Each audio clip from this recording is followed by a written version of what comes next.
Hello बच्चों, हम start कर रहे हैं 10th क्लास की फर्स्ट यूनिट या फर्स्ट चैप्टर जिसका नाम है केमिकल रिएक्शन एंड इक्वेशन। रासायनिक अभिक्रियाएं एवं समीकरण क्या होते हैं, रासायनिक अभिक्रियाएं होती क्या हैं, रासायनिक समीकरण क्या होते हैं, कितने प्रकार की रासायनिक अभिक्रिया होंगी, कहाँ कहाँ उनका अपनी डेली लाइफ में यूज होगा, ये सब चीज़ें इस चैप्टर के अंदर हम पढ़ेंगे। तो सबसे पहले तो हमें पता होना चाहिए कि ये जो रासायनिक अभिक्रिया या जिसको मैं कहूँ केमिकल रिएक्शन है वो होती क्या है। देखो, केमिकल रिएक्शन का मतलब हो गई अगर आप कोई भी एक ऐसा चेंज कर रहे हो जिसको आप दोबारा से रिवर्स नहीं कर सकते, कोई भी ऐसा परिवर्तन, कोई भी ऐसा चेंज जिसको दोबारा से आप उसको उसी पोजीशन पे उसी स्थिति में उसको लेके नहीं आ सकते, हर उस चेंज को हम नाम देते हैं केमिकल चेंज। और वही जो केमिकल चेंज है वही आपका कहलाता है केमिकल रिएक्शन। अगर मैं एग्जाम्पल की बात करूं, अगर हम दूध से दही बना रहे हैं, शाम ने दूध जमा दिया, सुबह वो दही बना मिला, क्या उस दही से दोबारा से हम दूध बना सकते हैं? नहीं बना सकते। तो मतलब दूध से तो दही बन गया, दही से वापस हम दूध नहीं बना सकते। इसका मतलब ये क्या है, एक केमिकल चेंज है जिसको हम बोलते हैं रासायनिक परिवर्तन। ये केमिकल चेंज है। आपने किसी लकड़ी को जलाया और लकड़ी जलाने के बाद उसकी राख बन गई, तो क्या उस राख को दोबारा से उठा करके लकड़ी बना सकते हैं? नहीं बना सकते। तो ये भी आपका क्या होगा, एक केमिकल चेंज होगा। लोहे पे जंग लग गया, अब लोहे पे जंग लग गया, पहले नया लोहा था आपका बिल्कुल, उसके बाद जंग लग गया, उसको अगर आपने किसी ऐसी जगह पे रख दिया, जंग लग गया, जंग लगने के बाद लोहा आपका क्या हो गया, खराब। तो क्या उस खराब लोहे से दोबारा वापस अपना अच्छा लोहा या नया लोहा प्राप्त कर सकते हैं? नहीं।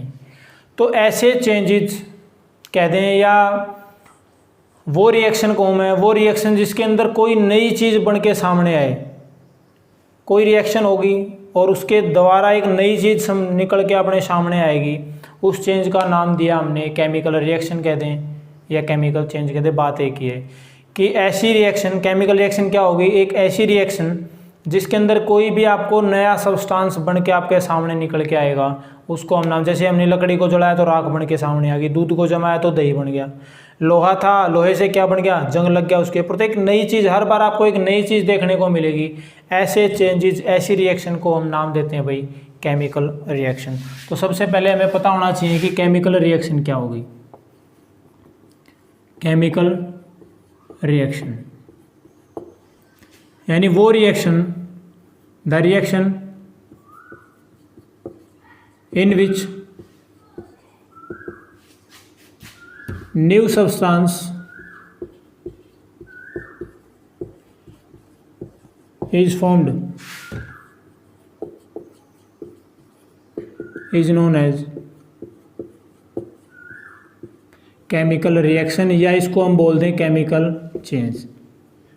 केमिकल रिएक्शन कह दें या इसका दूसरा नाम हम बोल दें भाई केमिकल चेंज।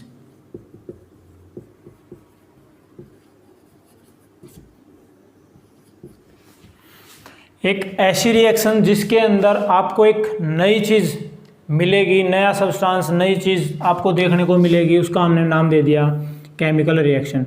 अगर मैं एग्जांपल की बात करूं तो कन्वर्जन ऑफ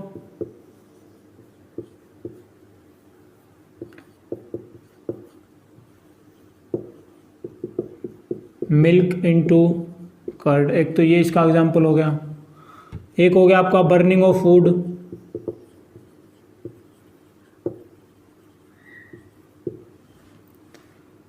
मेल्टिंग नहीं कहेंगे इसको,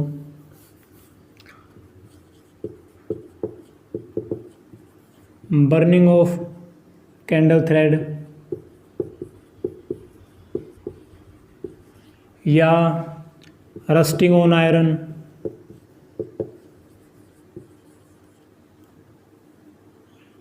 rusting on iron.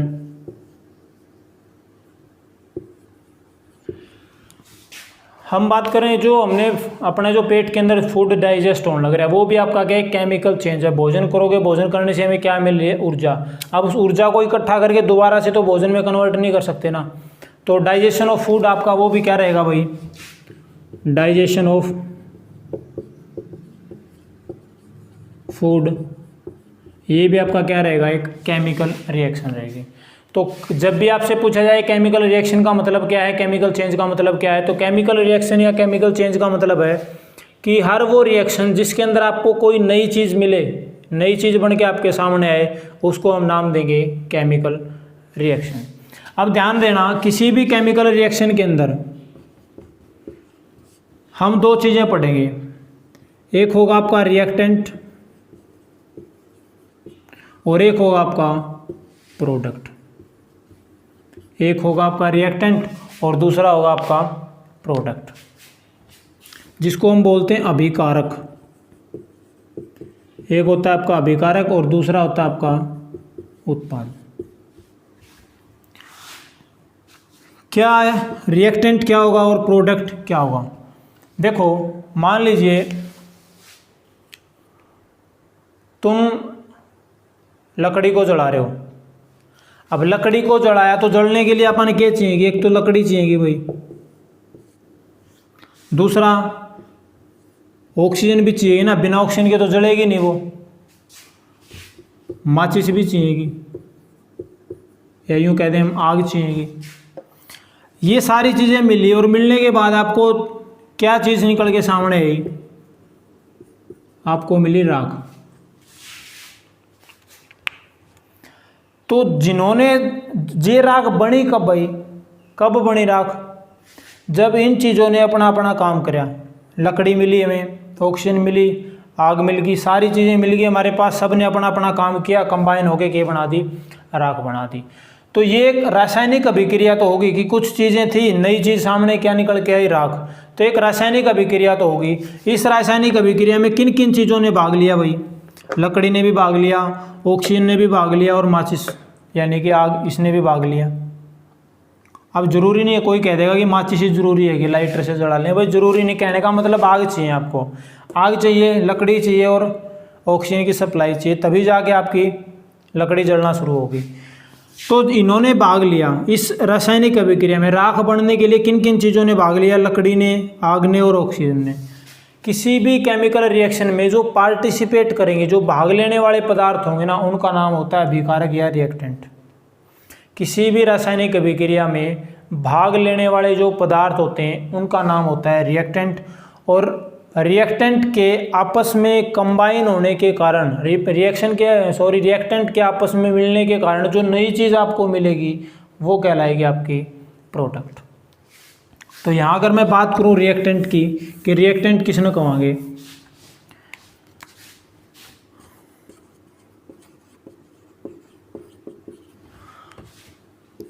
The substance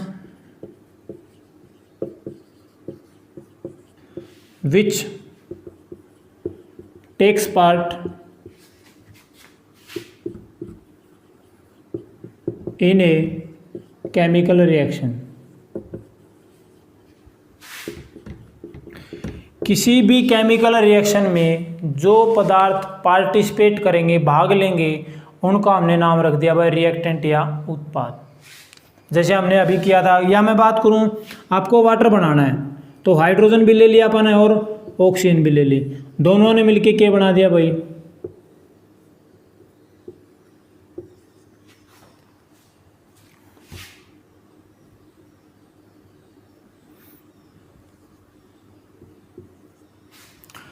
हमने हाइड्रोजन ली, ऑक्सीजन ली, दोनों को मिक्स किया तो क्या बन गया आपके पास, वाटर बन गया। तो किन किन ने भाग लिया पानी बनाने के लिए, किन किन चीज़ों ने भाग लिया, हाइड्रोजन ने और ऑक्सीजन ने। तो ये तो कहलाएंगे आपके रिएक्टेंट, जिसको हम उत्पाद अभिकारक बोलते हैं। और इनके मिलने से जो नई चीज़ बनी, नई चीज़ कौन सी बनी है, वाटर, ये आपका कहलाएगा प्रोडक्ट। तो ये आपका अभिकारक और ये आपका उत्पाद। किसी भी रासायनिक अभिक्रिया में भाग लेने वाले जो पदार्थ होंगे वो अभिकारक कहलाएंगे, और अभिकारकों के आपस में मिलने के कारण जो नया पदार्थ बनेगा वो कहलाएगा तुम्हारा उत्पाद या प्रोडक्ट। ठीक है, तो ये तो था तुम्हारा रिएक्टेंट। अगर मैं बात करूं प्रोडक्ट के, यहाँ पे प्रोडक्ट किसने कहेंगे भाई, दूध substance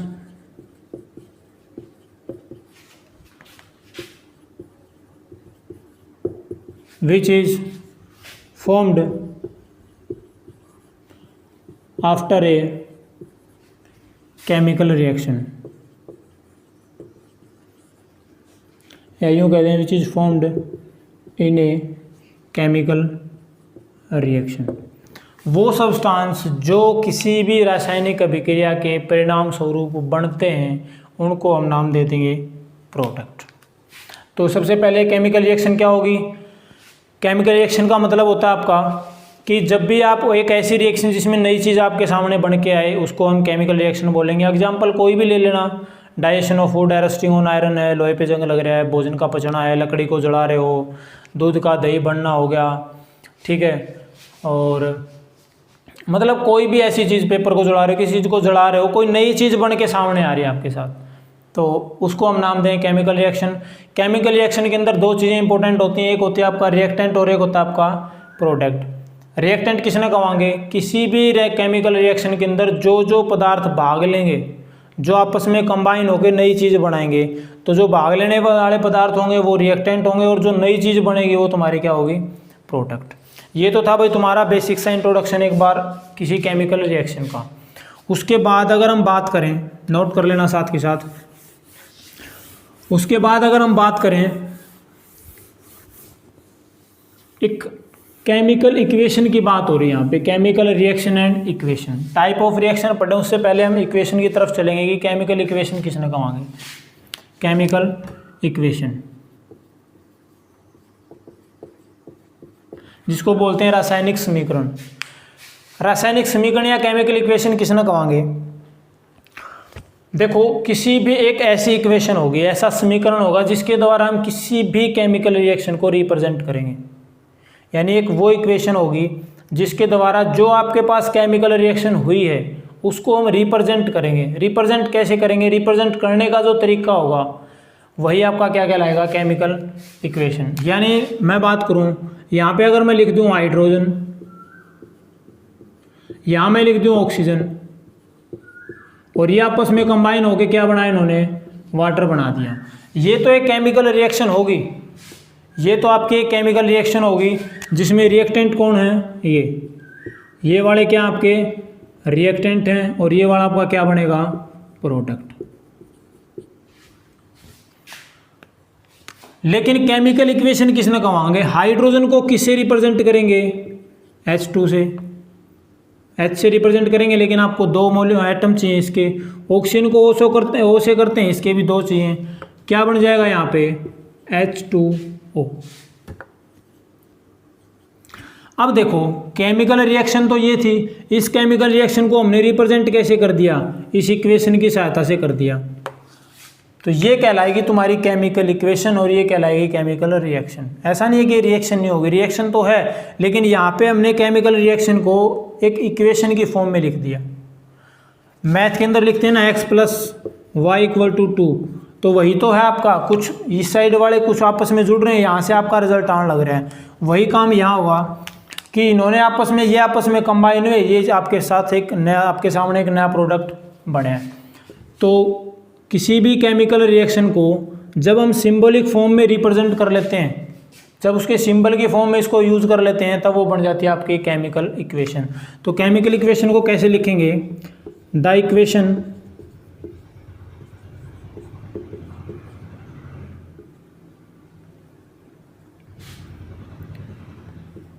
in which a chemical reaction, the reaction in which a chemical reaction is represented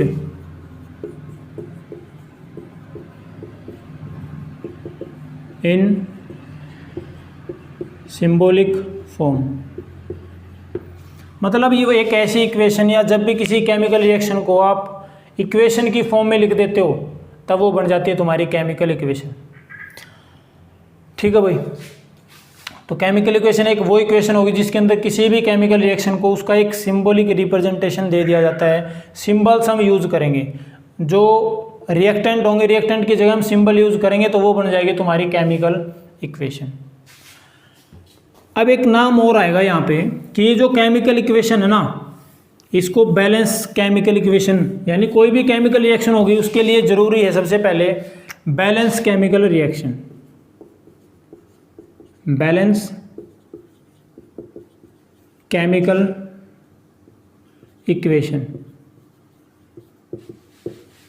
balance chemical equation का मतलब क्या है? बैलेंस का मतलब दोनों चीज़ें बराबर, दोनों साइड बराबर हों। तो जब कोई भी केमिकल रिएक्शन होती है आपकी, उस केमिकल रिएक्शन को हमने इसको सिंबलिक फॉर्म में लिख दिया या उसको हमने केमिकल इक्वेशन की फॉर्म में रख दिया। केमिकल रिएक्शन हुई, हमने एग्जांपल लिया था हाइड्रोजन और ऑक्सीजन का वाटर बनाया था, हमने लिख दिया H2 हाइड्रोजन के लिए, O2 ऑक्सीजन के लिए, और ये बन गया था तुम्हारा H2O। अब हमें ये देखना है कि क्या ये रिएक्शन या क्या ये जो इक्वेशन हमने लिखी है ये इक्वेशन बैलेंस है या नहीं है, संतुलित है या नहीं है। संतुलित का मतलब इस साइड वाला और इस साइड वाला दोनों भाग आपके क्या हों, बराबर। अब अगर आप दुकान में कोई चीज़ लेने जाओ, 2 किलो का बट्टा रख दिया और कहते 2 किलो चीनी दे दे, तो दोनों साइड बराबर होंगी तभी तो इसका मतलब चीनी जो आप दुकानदार ने आपको कुछ सामान तोल के दिया, चीनी तोल के दी, वो सही दी है।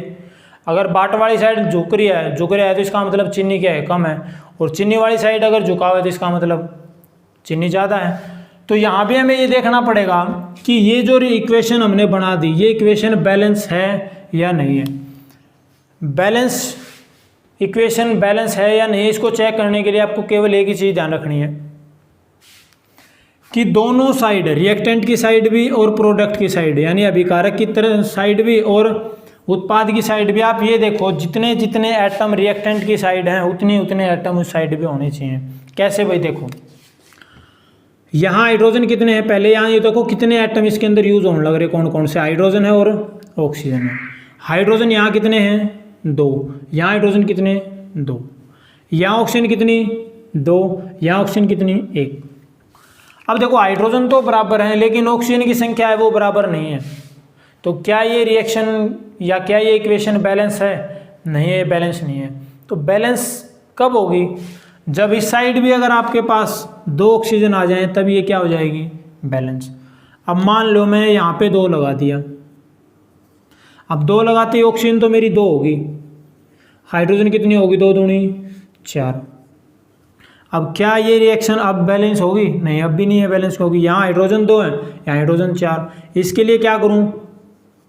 अब यहाँ देखो ये हाइड्रोजन 4 हो गए, यहाँ भी 4, ऑक्सीजन 2 इस साइड है, 2 इस साइड है। तो अब ये जो रिएक्शन है, अब ये जो आपकी इक्वेशन है ये क्या होगी, बैलेंस होगी। तो बैलेंस केमिकल इक्वेशन किसने कहेंगे? The equation in which number of atoms in reactant becomes equal to number of atoms in product। बस ये चीज़ ध्यान रखनी भाई, तब हम कहते हैं कि ये जो आपकी रिएक्शन है क्या है, बैलेंस केमिकल रिएक्शन है या बैलेंस केमिकल इक्वेशन है। आपको बस ये ध्यान रखना कि रिएक्टेंट की साइड और प्रोडक्ट की साइड अगर नंबर ऑफ एटम बराबर हैं, कितने भी एटम, जरूरी नहीं यहाँ पे हो सकता है नाइट्रोजन भी ले लिया, अगला N2 ले लिया, तो इस साइड भी आपके पास नाइट्रोजन कितने होने चाहिए, 2। अगर यहाँ 2 हैं तो इस साइड भी कितने होने चाहिए, 2।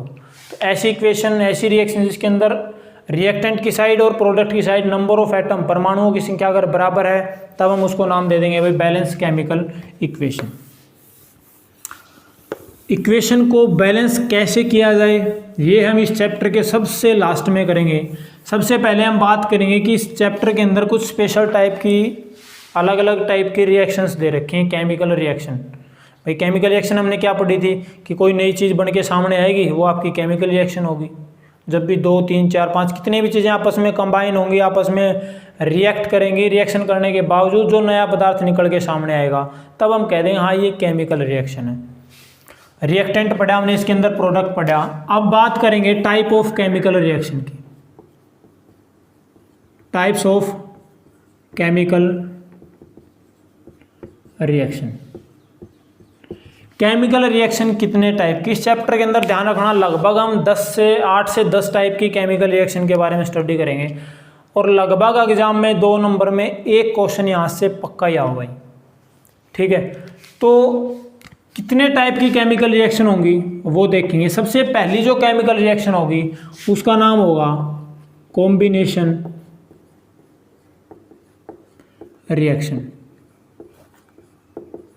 पहली जो रिएक्शन होगी उसका नाम क्या होगा? कॉम्बिनेशन रिएक्शन, जिसको अगर मैं हिंदी में बात करूं तो इसको बोलते हैं संयोजन अभिक्रिया।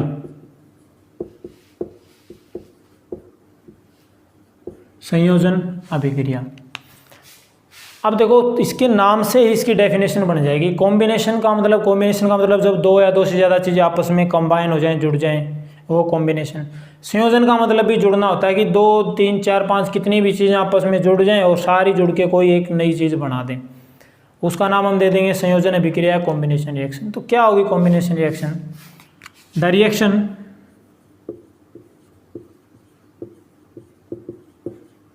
in which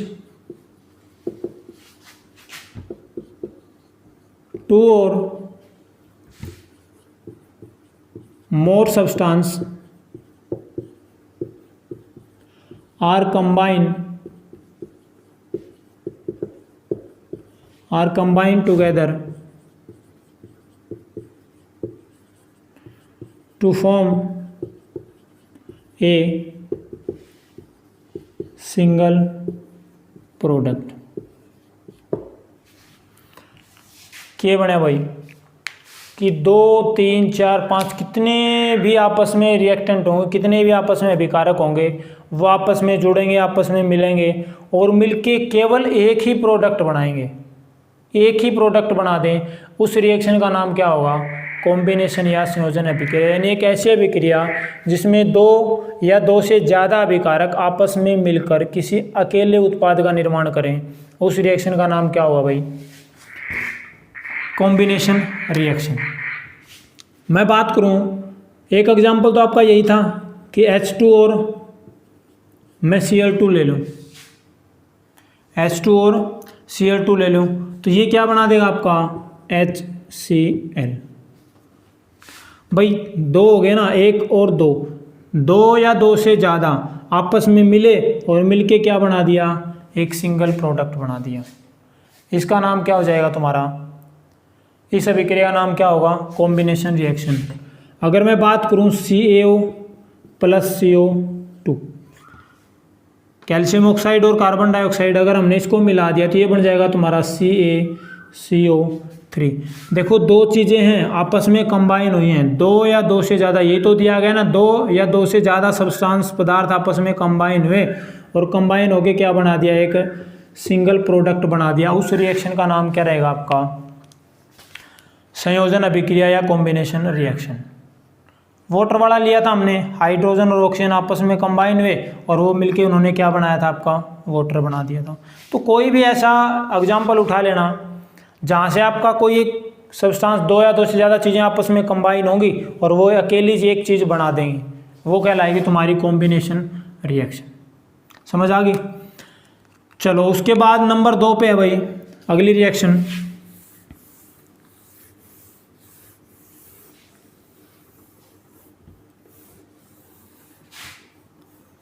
बिल्कुल इसका उल्टा है।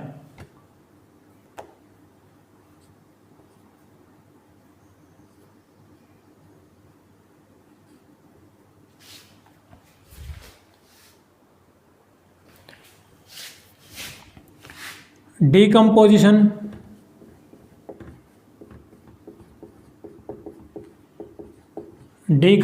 रिएक्शन, इसको बोलते हैं वियोजन अभिक्रिया। वियोजन अभिक्रिया।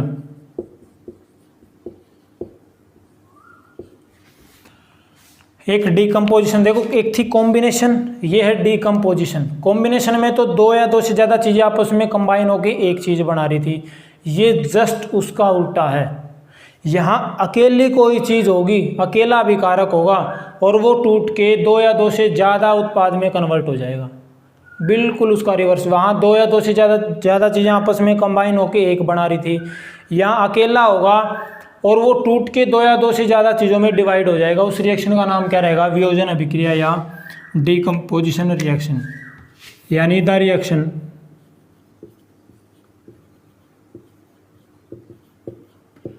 in which a reactant या यूँ कहते हैं सिंगल रिएक्टेंट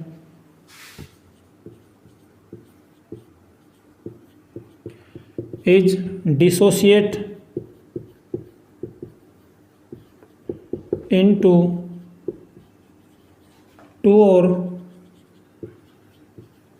more product। भाई वहाँ अकेला प्रोडक्ट बन रहा था कब जब दो या दो से ज़्यादा रिएक्टेंट आपस में कंबाइन हो रहे थे। यहाँ अकेला रिएक्टेंट होगा और वो टूटेगा, यहाँ कंबाइन नहीं होगा, वो खुद टूटेगा दो या दो से ज़्यादा चीज़ों में। उस रिएक्शन का नाम क्या रहेगा? डीकम्पोजिशन या वियोजन अभिक्रिया। वही एग्जाम्पल लेने हैं। मैं अगर बात करूँ CaCO3 की, कैल्शियम कार्बोनेट, अगर आप इसको हीट करवा रहे हो, हीट करवाने के बाद ये किस किस में कन्वर्ट हो जाएगा? CaO + CO2 के अंदर। तो वहाँ तो क्या था? दो या दो से ज़्यादा चीज़ें आपस में कंबाइन हो गई ये बना रही थी, तो क्या थी? कॉम्बिनेशन। और यहाँ क्या होगा?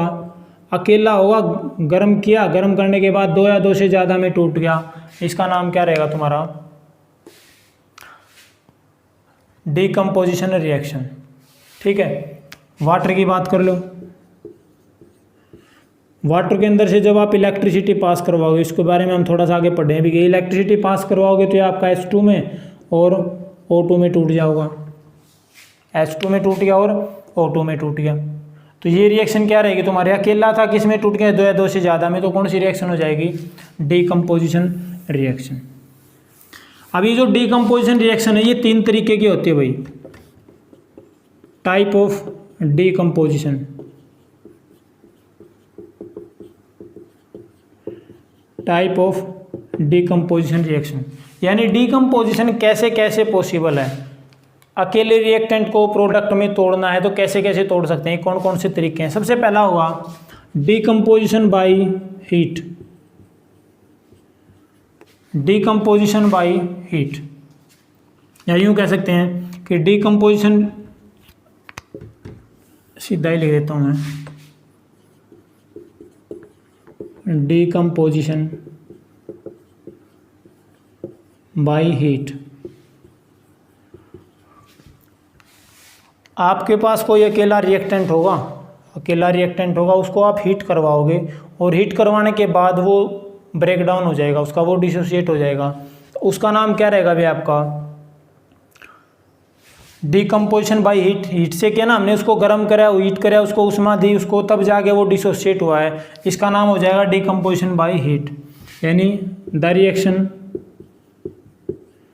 इन विच a single reactant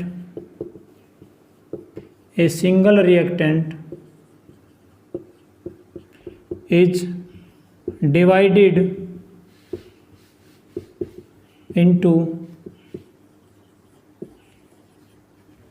two or more product after heating।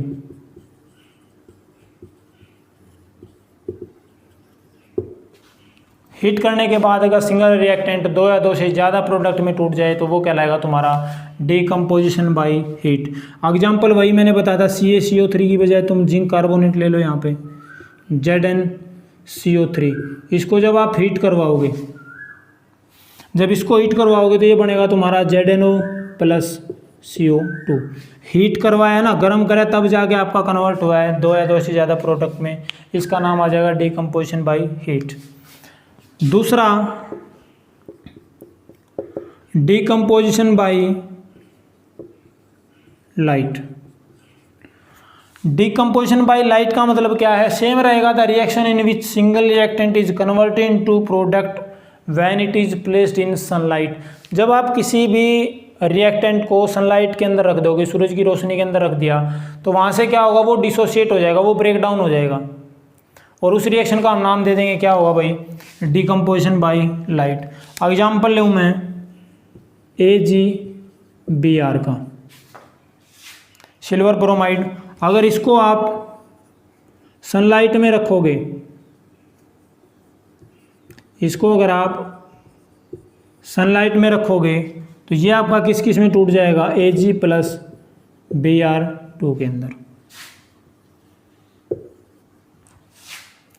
तो ये जो रिएक्शन है ध्यान रखना, इस रिएक्शन का यूज़ भी बता देता हूँ मैं। इसका जो आपकी ब्लैक एंड वाइट फोटोग्राफी होती है ना, ब्लैक एंड वाइट फोटोग्राफी, वहाँ इस रिएक्शन का यूज़ होता है भाई कि जो आपका सिल्वर ब्रोमाइड होता है सनलाइट की, उसको लाइट की प्रेजेंस में रखा जाएगा, इसका जो येलो कलर होता है वो फ्लूइड फेड हो जाएगा और ये आपका सिल्वर अलग हो जाएगा और ब्रोमीन आपका अलग हो जाएगा।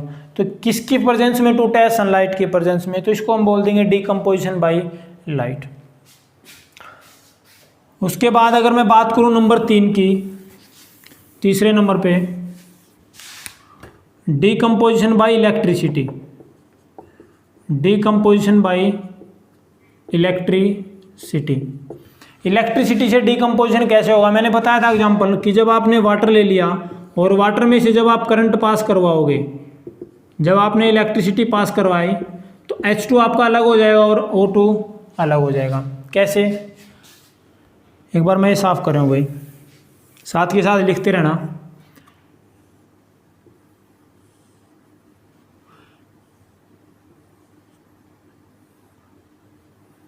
ये हमने 2 इलेक्ट्रोड ले ली और इसके अंदर हमने डाल लिया भाई वाटर। इसका नाम मैंने रख दिया एनोड, इसका नाम मैंने रख दिया कैथोड, और इन दोनों को एक बैटरी से जोड़ दिया, ये नेगेटिव ये आपकी पॉजिटिव। अब जैसे ही करंट पास होगा इसमें से तो यहाँ क्या होगा भाई, जो वाटर था इस वाटर के दोनों साइड से, दोनों इलेक्ट्रोड के पास से क्या होगा, बुलबुले उठने स्टार्ट हो जाएंगे, पानी में से बुलबुले उठने स्टार्ट हो जाएंगे।